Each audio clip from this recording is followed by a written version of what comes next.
Well, everything, Eric, everything is designed. Everything. Everything in our lives is designed, every experience, every product, every way in which we engage with the world now is something that is designed. What's up, branding experts? Arek here at Ebaqdesign, and welcome to On Branding Podcast, the only podcast where I interview branding experts to give you actionable tips on everything branding and beyond. And in this episode, I interview Debbie Millman, and we talk about brand thinking and design. And Debbie is one of the most influential design minds of our time, an author, educator, brand strategist, and she's also the founder and host of Design Matters, which is the world's first and longest running podcast. And Debbie co-founded the world's first graduate program in branding at SVA, which is School of Visual Arts in New York. So Debbie has worked in the design business for over 30 years, where she has overseen the redesign of over 200 global brands. So she's a design visionary whose ideas have shaped the branding of Pepsi, Gillette, Colgate, Campbell's, Burger King, Hershey's, Haagen-Dazs, Tropicana, Star Wars, and many, many more. But Debbie is also the author of 6 books, and one of which is called Brand Thinking and Other Noble Pursuits. And this is the book we're going to talk about today. Hello, Debbie. Thank you so much for taking the time to join us on our podcast. Oh, my absolute pleasure. Thank you so much for having me. It's a real honor.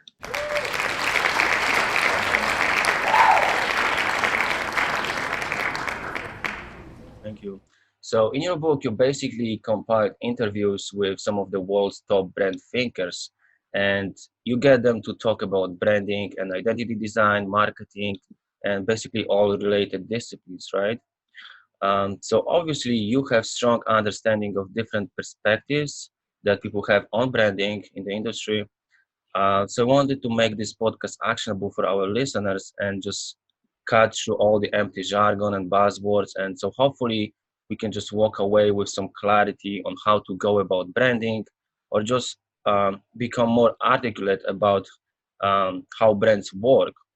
Because, in this ever-changing dynamic landscape, everyone must speak the language of brands, right? So Yes. um, so first of all, the word brand has so many meanings and it can mean many different things to different people. So I wanted to start, so talking from your own experience, how would you define the word brand? And um, yeah, what is a brand? I think that a brand is manufactured meaning. It is something that humans create in an effort to define and designate what something means, and you then communicate that via deliberate differentiation.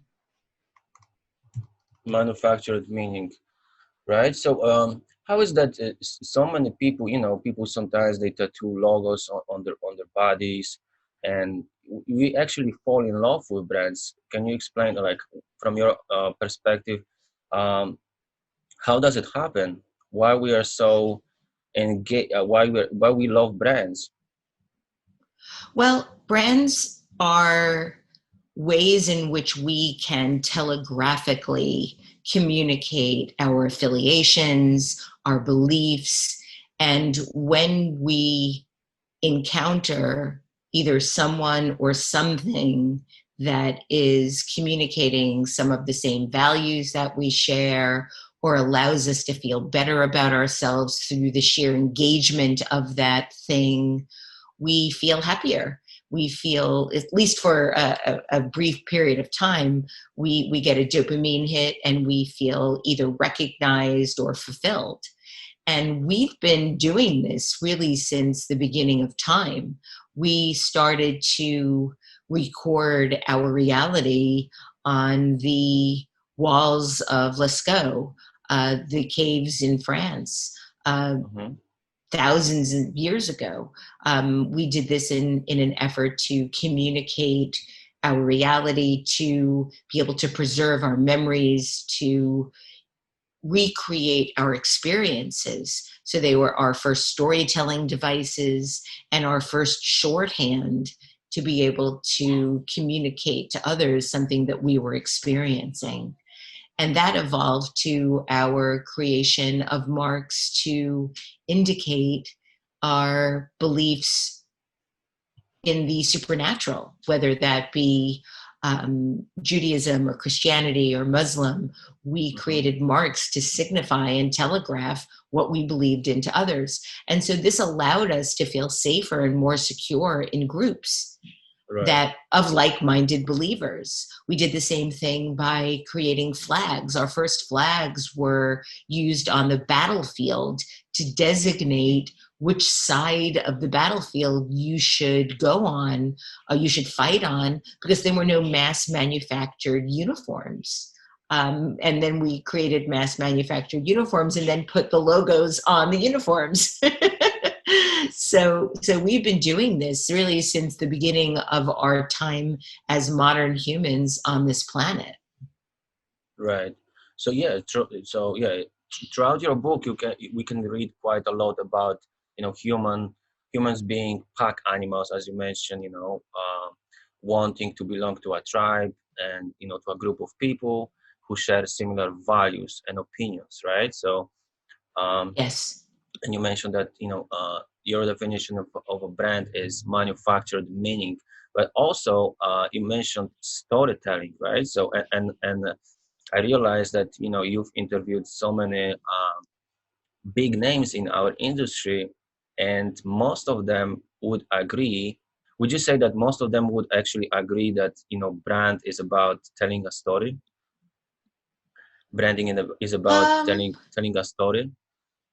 That is one of the ways that you can communicate your brand, but brands themselves aren't telling stories. It's the people that create the brands that do. People somehow have conflated brands with souls. And there's a really big difference. Brands don't have souls. They aren't alive. Yes, a person can try and be a brand, but brands are messy and inconsistent, and people are messy and inconsistent. You wouldn't want those brand attributes for any brand at all. Humans are constantly evolving, taking risks, experimenting. Brand managers don't want to do anything to jeopardize the market share of their brand. In fact, they have a fiduciary responsibility to the shareholders not to do that. So I think that storytelling is a device to be able to engage an audience, but the brands themselves aren't the storytellers. Right. So a brand is not a logo. It's just a fancy word for communication. Storytelling. It's just a fancy word for a type of communication. Yes. Right. So, just for our listeners, so the word brand is derived from the Old Norse word brander, which means to burn by fire. So it started as marking cattle about 4,000 years ago, and you talk about that in your book. And you told us, a different story about creating marks in caves and things like that. But nowadays, a brand is something intangible, right? It's about our emotional connection to a company or a product or a service. So it's something. It's not just a logo. It's not just about visuals, right? Because many people are confused about that, and they think that logo is their brand, but it's actually not. It's much more than that, right? Yes.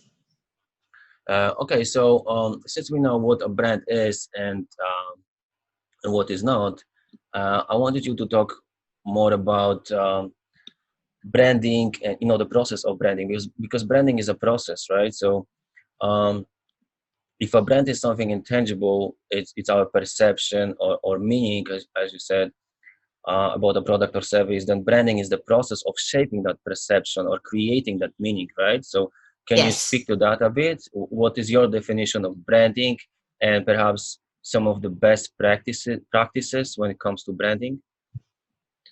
Well, as I said, I think that branding is a process of meaning manufacture, and design is the communication of that meaning. And It begins with sort of big, bold ideas and works its way down to the tiniest detail. And as I said, the way in which you are able to communicate the way you should be able to communicate what your brand is through very deliberate differentiation, which is the result of very intentional strategic positioning. I think that positioning is a journey to branding, which is the result of that journey. The components along the way include cultural anthropology, behavioral psychology, economics, creativity, and design. And all of those disciplines combine to create the result, which is a brand. But a brand isn't something that you just create overnight. It is created through positioning, and then the communication of that positioning in the minds of an audience is the results in a brand. Right, right. Yeah, I think you articulated that well. So, um, can you give us some examples, perhaps, about like perhaps some of the biggest brands, so we can all relate. So, in your book, you give those examples. Like, for example, Coca-Cola is about optimism, right? It's about happiness, and it's about connecting. That's the way they position the brand. I mean, if Right, you didn't know what Coca-Cola was and you gave it to somebody that landed on this planet not knowing what Coca-Cola was, they would not drink Coca-Cola and think happy. That is the positioning that the marketers have created that allow you to feel that give you the sense that you can feel this way. It's not born that way. right. So branding is the process basically of attaching some ideas to a product or service, right? So next time we come across, we engage with that brand, or we buy that product or use that service, and as you mentioned, through communication and through advertising, strategists and designers or entrepreneurs, they try to create that meaning, that differentiation and the positioning. So for example, like with Coca-Cola, when we buy Coca-Cola, we buy it, perhaps it's just in our mind. Through advertising and communication, we know that we have this sense of buying happiness, right? Well, again, that's manufactured meaning. You are being Right. told that this could make you happy. You're not Yeah, going to be happy because you bought a Coca-Cola unless you know that that's what Coca-Cola wants you to feel. It's not something that's going to be elicited naturally. right. It's not a drug that's going to transform your mood. Now we are going to take a quick break here, but we will be right back. Listen, my mission is to help people design iconic brands. So whether you're a business leader who wants to be more intentional with branding and all of its aspects, or you are a creative who wants to attract powerful clients and truly be able to help them with branding, then you need to start with a discovery session and then develop a strategy that will inform all your creative work. And everything you need to learn how to do that you can find in my online courses at ebaqdesign.com/shop, where I share with you my worksheets, case studies, video tutorials, and other additional resources to help you feel safe and strong about your process. And now let's get back to our conversation with Debbie Millman. Right. So yeah, so it's about that attaching that meaning, right? So Yes, exactly. next time we see the red color, we see that distinctive bottle shape, and the Spencerian logo. We have an idea what that brand is about. Right, but we're trained to believe that. We are trained to believe that. Yeah. Somebody living in the middle of the woods that has never watched television, never seen an ad, never been to a supermarket, never read a magazine. Again, they're coming upon, and there's a great movie, I don't remember what it's called, but it is a movie about a tribe in Africa that come upon an empty Coke bottle and then what happens. And it's brilliant. But that's not something that is going to be naturally occurring in nature. Right. So this gets us closer to talking about the design. So since we know what a brand is, and we know what is the process of branding, now design, it's really important. So let's talk about that, the power of design. So why design matters? Can you speak to that? Why design is so important? Well, everything, Eric, everything is designed. Everything in our lives is designed. Every experience, every product, every way in which we engage with the world now is something that is designed. And the condition of design, I believe the condition of design and of branding reflects the condition of our world. And so if we're not making deliberate choices about what we make, what we create, and what we buy, we are not, we lose the agency in our own lives.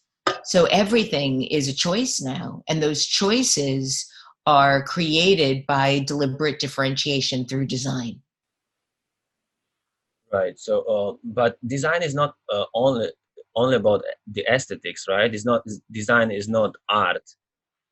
It should serve It us. can be. It can be. It depends on the designer. There are some designers whose work elevates into art, I believe, because of its conceptual quality, because of the craft. I think people like Paul Sayre, Marion Banshees, some of Stefan Sadmeister's work, their work really does blur into art. Not all designers do that. Paula Scher's work also blends into art, and she does both. She's both a designer and an artist, and she brings a lot of artistic craft to the process of design. So I think it really depends on the practitioner. Right. But what I really wanted to convey is that, because as designers, we are obsessed about, how things look and how brands look. And perhaps sometimes we even like over hopeful when we care about design. But it is critical, but it needs to stem from the strategy, right? So like, for example, with Coca-Cola, Coca-Cola use red color, Spencerian font and distinctive bottle shape to create that differentiation, right? So everything serves a purpose. Every element of design of the language of design should serve a purpose when it comes to branding. Would you agree with that? Would you disagree? Can you ask me the question again? I got lost a little bit in that. I'm sorry. So what I wanted to say is that every aspect of the design should serve some kind of a purpose. It's not that we it's not about it's not about something subjective. It's not that we think that it looks cool or it looks beautiful, and that's how we're supposed to design that brand. But it should come from the strategy. Oh, absolutely. I absolutely agree with you. I spend a lot of time thinking about and teaching the work of Michael Porter, the grandfather or the father of strategy, and always have to sort of train my students to think and understand. Oh,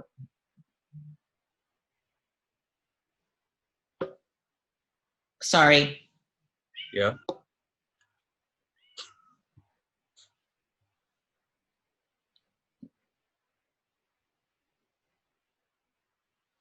Are you still there? Sorry, my phone went crazy. Sorry, I don't know what's going on. One sec. Okay. I don't know what I'm doing here. I have to quit everything. Okay. Sorry, can you edit that out? Yes, I will. Yes, no Okay. problem. I just want to take I'm notes. really sorry. I have to, let me just turn off, put my phone on airplane mode. Okay.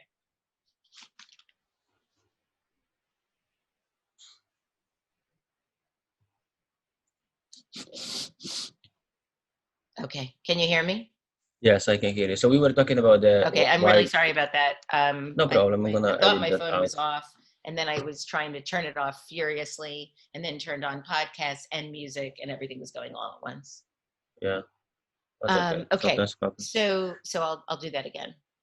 Yes. So I spend a lot of time thinking about strategy, teaching strategy, and I always rely on the work of the father of strategy, Harvard Business School professor Michael Porter, who first wrote that strategy is choosing to perform activities differently or to perform distinctly different activities than rivals.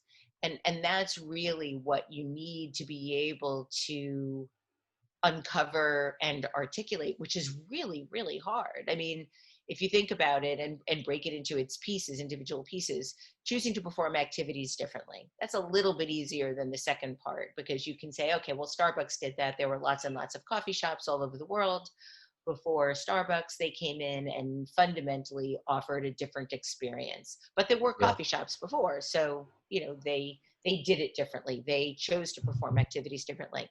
And then if you think about what iTunes first did for Apple, they changed the way we engaged with our entertainment.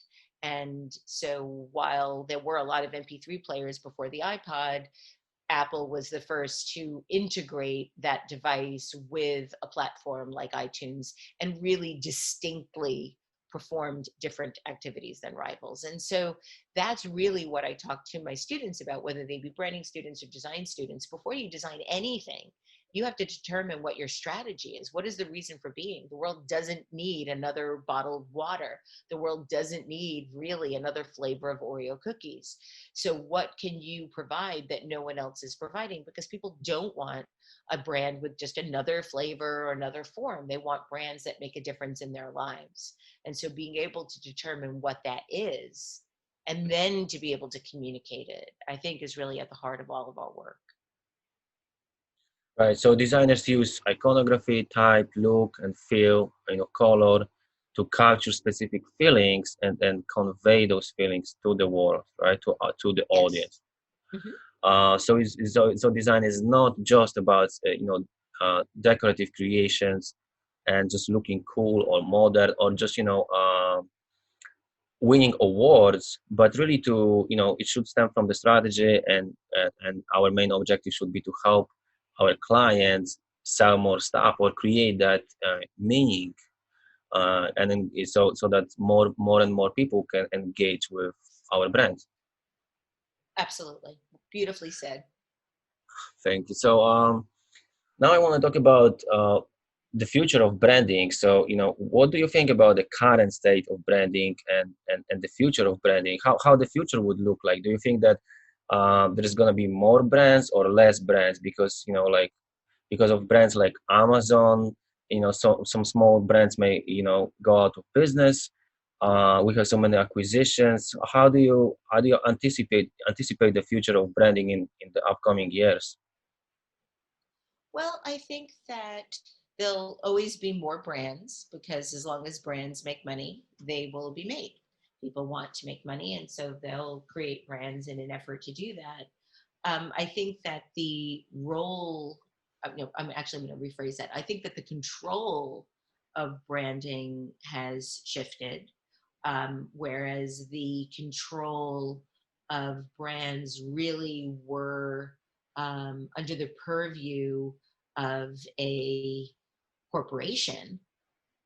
Now, people, humans, citizens, have learned to be able to take the very tenets of branding that were once solely owned by the corporation and use them to create movements to be able to change the brand, I mean, to change the world. So it's not just about money anymore.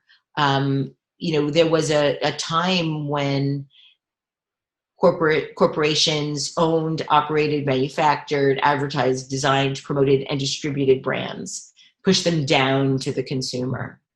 They had a responsibility to their P&L and an expectation of an ROI. Now, these tenets of branding, these disciplines of branding, have been appropriated back by the people who first created the symbols of religion and so forth. So it's not like we aren't familiar with these things in our history, and are using them now to create movements. We started to see that with Occupy Wall Street. Now we see it with Black Lives Matter. We see it with Me Yeah. Too, Time's Up. We are using the tenets of branding to make a difference in the world, not just to make a different product.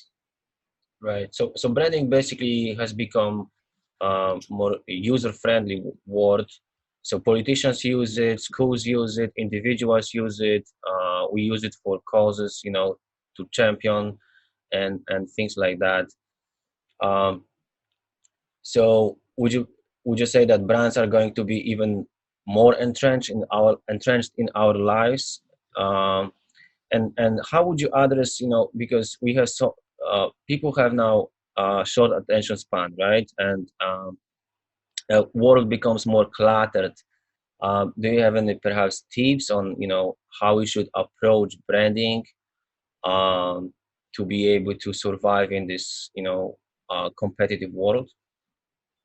I think that we have to look outside and see what's needed before we make anything new. I think that if we're making brands because of internal financial goals, we are approaching this discipline in the wrong way. Look at the world and what is needed. What can you contribute that will make the world better as opposed to making it dirtier or worse? And so that is the fundamental question of everybody working in branding now. Do no harm, as Milton Glaser would say. Right. And I also noticed that um, many many brands now want to be purpose driven brands, want to be like Dove or Patagonia, for example. The other day I watched Shark Tank, and there are a lot of startups, and most of them, at least half of them, I would say, they try to uh, associate a brand with some kind of a cause to champion, whether it's social cause and environmental friendly cause. How do you what do you think about that? Do you think that more and more I brands? think that most of the brands, unless the brand is taking a risk by asserting a belief that isn't already popular, then they are, and not only popular, but widespread and accepted, then they're just riding a bandwagon of somebody else's belief and trying to ride the coattails of that belief. There are very few brands that are willing to take a risk in the marketplace because of a belief. Nike did it with Colin Kaepernick. Patagonia has been doing it for years. But there are very few that are really taking a risk with their audience and their market share to stand up for their beliefs. And it makes sense that they don't. They have a financial responsibility to their shareholders. But those that have are changing the world with their beliefs, but they're by no means widespread yet.